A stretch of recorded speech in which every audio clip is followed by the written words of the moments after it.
Boa noite, gente, tudo bom? Eu sou o grupo 1. Nosso tema é sobre recuo gravitacional na fusão de buracos negros em centros galácticos. Nossa orientadora é a professora Fernanda Martinelli e as orientandas sou eu, a Isabel, a Laís Mendonça, a Ana Flávia e a Yasmin Santos de Amorim. Então, um breve resumo do nosso trabalho é o seguinte. Sabemos que há evidências de que a maioria das galáxias possui um buraco negro supermassivo em seu centro, e que a formação de galáxias, essa evolução da formação de galáxias, sugerem que as galáxias e os buracos negros deveriam ter evoluído simultaneamente. Então, essa situação levou a intensas pesquisas sobre as consequências dessa evolução, incluindo o recuo gravitacional, que é um fenômeno que ocorre durante a fusão de buracos negros supermassivos, que podem produzir uma explosão observável de ondas gravitacionais, que pode também ser seguida pela provável ejeção de um dos buracos negros. Então, durante esse trabalho, a gente estudou alguns conceitos básicos sobre a astrofísica, desde o campo gravitacional até a análise de simulações em fusões de centros galácticos. A gente utilizou de exemplo a galáxia M83 e o rádio quasar identificado, que em específico foi usado como que foi identificado esse recuo desse evento, além também de possíveis consequências que podem ocorrer durante essa fusão de buracos negros supermassivos.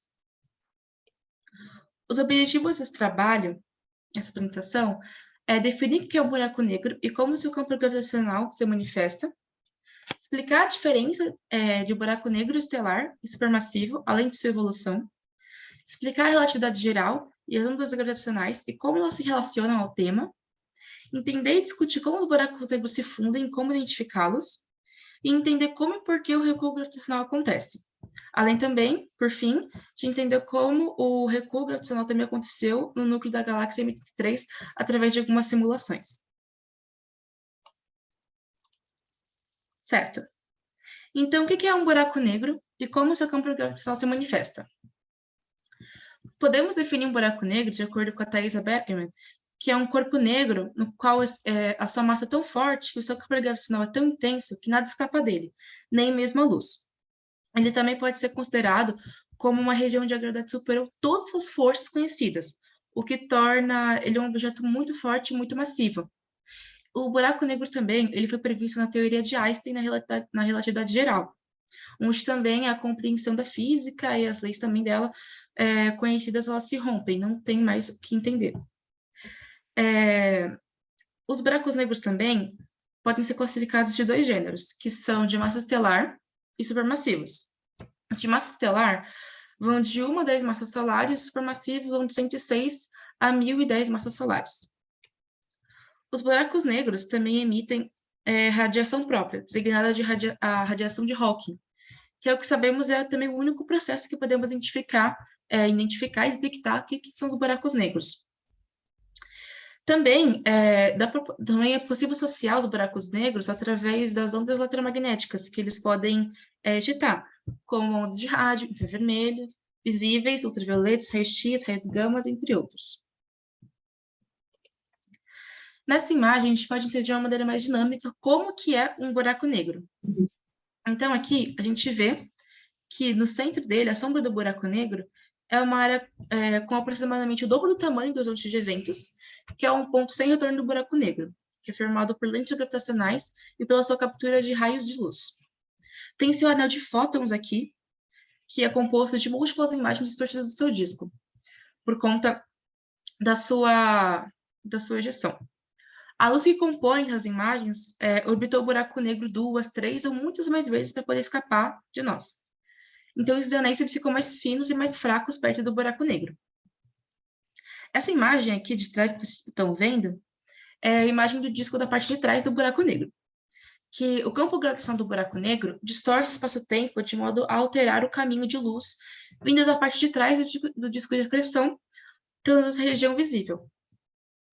Há também o efeito Doppler, que é essa parte que vocês podem ver, que a luz do gás, o disco de acreção, é mais brilhante do lado onde é mais brilhante do lado onde o material está se movendo em nossa direção e fica mais fraca do lado onde está se afastando de nós. Há também a parte do disco de acreção, que é o disco de que esse disco de rotação é tão quente e também é formado por uma matéria esfarelando lentamente em direção ao buraco negro. E aqui essa parte de baixo também é a mesma parte aqui de cima.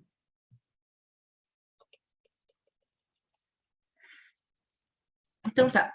Primeiro, para a gente poder entender e introduzir essa parte sobre o recuo, a gente tem que entender o que é o raio de Schwarzmann.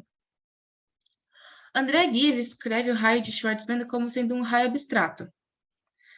Que, na verdade, o raio de Schwarzmann é um raio característico que pode ser associado a tudo do corpo material. Esse raio é associado à extensão do horizonte de eventos, no qual que pode acontecer caso haveria o caso da massa de tal corpo fosse infinitamente num único ponto de dimensão. Então, basicamente, o raio de Schwarzmann ele é proporcional a cada objeto à sua massa. Então, por exemplo, quanto mais massivo for um objeto, maior será o raio de Schwarzmann.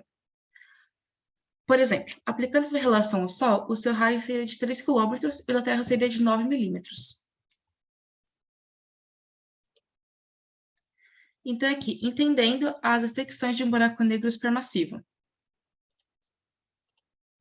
Nessa parte, a gente tem os seguintes objetivos. Explicar a evolução de buracos negros supermassivos, as galáxias de núcleos ativos, e também como foram identificadas essas detecções de buracos negros supermassivos. Então, como eu já expliquei, na astrofísica existem dois tipos de buracos negros, o de massa estelar supermassiva, que, de acordo com as recentes detecções da LIGO, fornecem uma excelente verificação da existência dos buracos negros estelares. Normalmente, esses buracos negros estelares se formam a partir de colapsos de estrelas de mais ou menos de acima de 10 massas solares, entre 10 a 30 massas solares. Depois evaporam em pequenos buracos negros, cerca de 10 vezes a massa do Sol. Já a história dos buracos negros supermassivos, de 1 milhão a 1 bilhão de massas, começa com a observação de galáxias conhecidas como galáxias nucleares ativas, que, por exemplo, a Via Láctea é uma delas. As galáxias ANG geram grandes quantidades de energia em seus centros e seus núcleos. Então, nessa imagem aqui, a gente consegue ver ondas de raios X que são ejetadas pelo buraco negro supermassivo. Então, conseguimos ver dois fenômenos relacionados a esse caso particular nas galáxias de núcleos ativos. Então, o primeiro é que o jato da matéria e a radiação que sai do centro da Via Láctea, esse jato que sai, é possível observar esse movimento dele na imagem mesmo. Então, ao medir a energia cinética desses jatos, você consegue concluir que existe um mecanismo central muito poderoso que funciona esse fenômeno. Já o segundo fenômeno é a emissão de rádio do centro dessa galáxia, que é muito diferente de qualquer coisa emitida por qualquer estrela, gás ou poeira, e tende a variar em escalas de tempos muito curtas. Então, por conta desse fenômeno, há a hipótese de que existe um buraco negro supermassivo no seu centro, que está acumulando matéria no raio de Schwarzschild e que dá esse processo de produção desses jatos.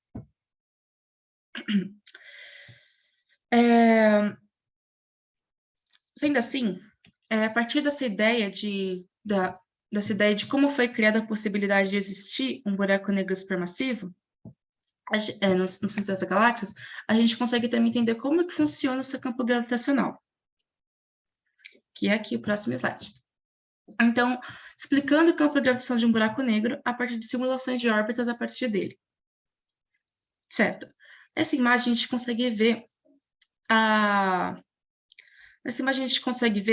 a simulação de órbitas de diferentes tipos de estrelas em torno do buraco negro. Objetos verdes representam estrelas jovens, o laranja estrelas velhas, e o magenta, eles são cujos efeitos da força de maré, no caso a força de maré também pode ser relacionado como o campo gravitacional, são bem resolvidos e observados. Neste caso aqui, vamos estudar um pouco mais sobre os objetos magenta.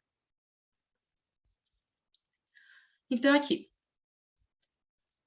Em 1980, por aí, argumentava-se de que a presença de estrelas jovens seria um indício contra a existência de um buraco negro supermassivo no centro da galáxia. pois as forças de maré do buraco negro seriam tão fortes que perturbariam qualquer nuvem molecular frágil. E, portanto, essas não formariam novas estrelas, digamos assim. Já que as estrelas são formadas por grandes bolas de gás e poeira, colapsando sobre a ação de sua própria gravidade. Então, seria necessário que elas tivessem uma densidade muito alta para poder superar as forças de maré do buraco negro. Então, o buraco negro que está nessa imagem, nessa imagem que escolhemos, ele é observado numa região muito próxima, que mostra que as forças de maré ficam cada vez mais fortes, de modo que seria necessária uma densidade de gás de 10 a 11 vezes maior do que é observado atualmente para a formação dessas estrelas jovens, e a uma distância de até a terceira potência, digamos assim. Digo de distância. Então, foi observado que as estrelas jovens são a parte dominante da população. Mas como é possível a formação de estrelas ocorrer, acontecer num ambiente extremo e tão inóspito? Então, para poder responder isso, a gente tem que analisar um pouco mais essa imagem. Então, por exemplo, com o passar do tempo, a precisão das medições vai aumentar e isso permite a percepção de pequenas curvaturas. Agora que a gente conhece um pouquinho sobre as propriedades do buraco negro, pode também calcular as órbitas dele e realizar simulações. Então, percebe-se que das estrelas jovens, que são situadas em um disco plano, percebe-se que muitas das estrelas jovens que estão situadas nesse disco plano sugerem um mecanismo de formação parecido com dos planetas gigantes do nosso próprio sistema solar. Então, por exemplo, a formação se dá por conta do seu disco de acreção muito denso no passado. No caso das estrelas jovens, esse passado não é muito distante, porque elas têm apenas alguns milhões de vida. Contudo, há um paradoxo nessa análise, referente às estrelas velhas. André Ghez previu que usar essa ideia para poder detectar a presença de buracos negros e outras galáxias pode ser relativa. Por quê? Porque procurando por essa concepção de luz, que é prevista a partir desse processo dinâmico, a gente consegue entender uma coisa. Ela diz que, André Ghez diz que esperava que as estrelas antigas estariam mais próximas do buraco negro também, já que elas tivessem mais tempo de interagir, e essas interações criam que acontecesse de atrito dinâmico, fazendo com que esses objetos gravitem até o objeto mais massivo do sistema em si, nesse caso seria o buraco negro. Isso foi o que ela analisou. Então, porém, quando observamos as estrelas velhas, em vermelho, na figura que está no slide, vemos que, na verdade, há uma escassez dela. O terceiro problema também, identificado na figura, são os objetos em magenta. Com esses objetos em magenta, a gente consegue observar as camadas externas sendo arrancadas, digamos assim. Podemos ver que a cauda da maré do campo gravitacional está bem definida. Então, essas caudas se desenvolveram na medida que a estrela ou objeto se aproxima do buraco negro, o que a torna mais compacta à medida que as estrelas emergem. Então, para que todas as interações da maré aconteçam, e para que esses objetos sobrevivam, propõe-se que esses objetos de magenta, sejam estrelas, no caso desses objetos de magenta, sejam estrelas, no caso, com mais de 100 vezes a massa do que qualquer coisa do que poderíamos estar na região. Então, André Ghez... Tudo bem? Desculpa interromper. A gente já passou 3 minutinhos do tempo de vocês, então eu combinei aqui com ela nos dar mais 2 minutinhos para vocês finalizarem, tá bom? Ah, tudo bem, ok. Aí, Isabel, tipo, sei lá, a gente pode colar, talvez, você dar um breve resumo do que você falou? Tudo bem, eu faço isso sim, fica tranquila. Então, basicamente, a Andrea Ghez diz que é possível rastrear o campo gravitacional do buraco negro através de suas órbitas.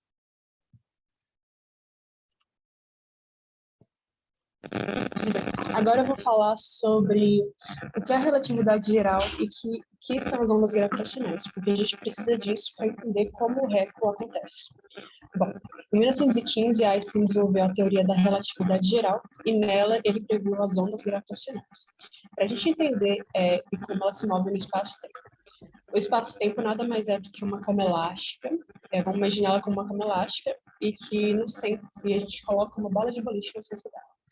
Essa cama elástica ela vai ser deformada, que é a bola de balista em massa. Isso é o que acontece com todos os objetos massivos no nosso universo, como nessa imagem do Sol, estrelas de nêutron, está apontando no slide. E as ondas gravitacionais oscilam essa cama elástica, digamos assim, no espaço-tempo. Pode passar pelo outro, Isabel?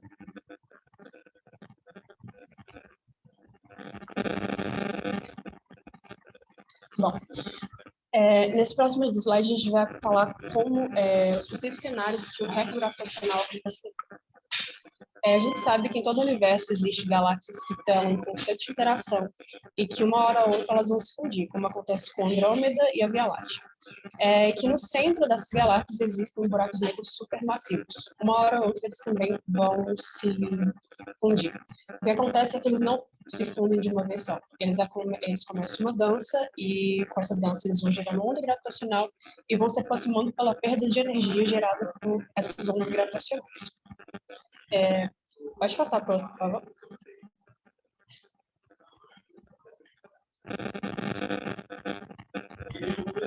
Bom, existem dois tipos de fusão, a fusão dupla e tripla. A fusão dupla eu acabei de explicar, que são dois buracos negros que vão se orbitando e acabam se fundindo. E a fusão tripla que é, digamos, a mais rara de acontecer.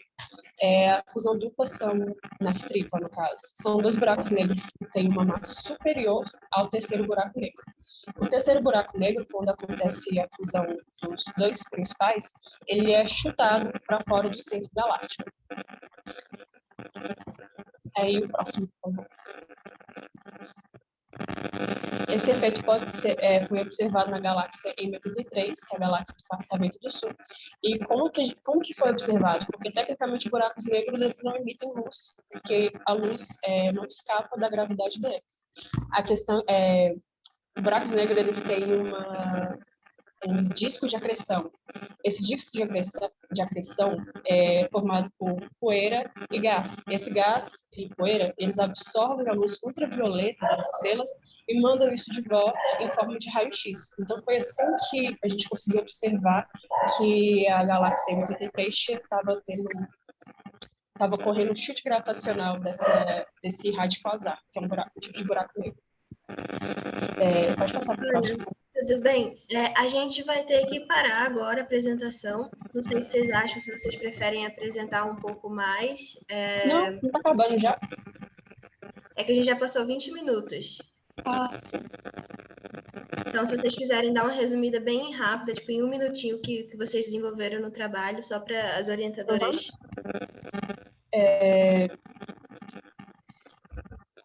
Então, a metodologia, a gente analisou materiais bibliográficos e, através desse material, a gente acha que ele tem um grande potencial para ser continuado em futuros artigos, monólogos, artigos e tudo mais. A gente percebeu por meio desse estudo o comportamento do campo gravitacional e a gente conseguiu também estudar buracos negros, que são objetos que estão ganhando grande força na última década. As pessoas estão mais investindo nesse campo de estudo. E é isso, a gente queria agradecer pela atenção. Essas foram as considerações finais do nosso trabalho.